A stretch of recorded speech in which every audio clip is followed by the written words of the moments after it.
অনেকেই আমরা ফেসবুকে ভিডিও রিলস আপলোড করি, কিন্তু আমাদের রিলস ভাইরাল হয় না। ভাইরাল না হওয়ার একটাই কারণ, সেটা হচ্ছে আপনি সময় মতো রিলস আপলোড করতে হবে। এবং আমাদের যে ভুলটা আমরা সবাই করে থাকি কম বেশি, আমরা নিজে রিলস আপলোড করে নিজেই বারবার সেই রিলসটা দেখতে থাকি। না, এরকমটা করলে আপনার রিলস অন্যের কাছে তথা নন ফলোয়ারদের কাছে পৌঁছাবে না। এবং আমরা আমাদের ভিডিওটা 30 সেকেন্ড অথবা 40 সেকেন্ডের ভিতরে রাখতে হবে।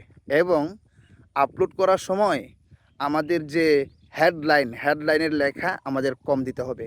এই ধরেন আপনার 40টা অথবা 30টা অক্ষরের ভেতরে, এবং সাথে হ্যাশট্যাগ যোগ করে দিতে হবে। যেমন হ্যাশ দিয়ে viral video, trending, viewers, FYP, এরকমটা। আশা করি বুঝতে পারছেন। এবং একে অপরকে সাপোর্ট করার মাধ্যমেই আমরা আমাদের কাঙ্ক্ষিত গন্তব্যে পৌঁছতে পারব।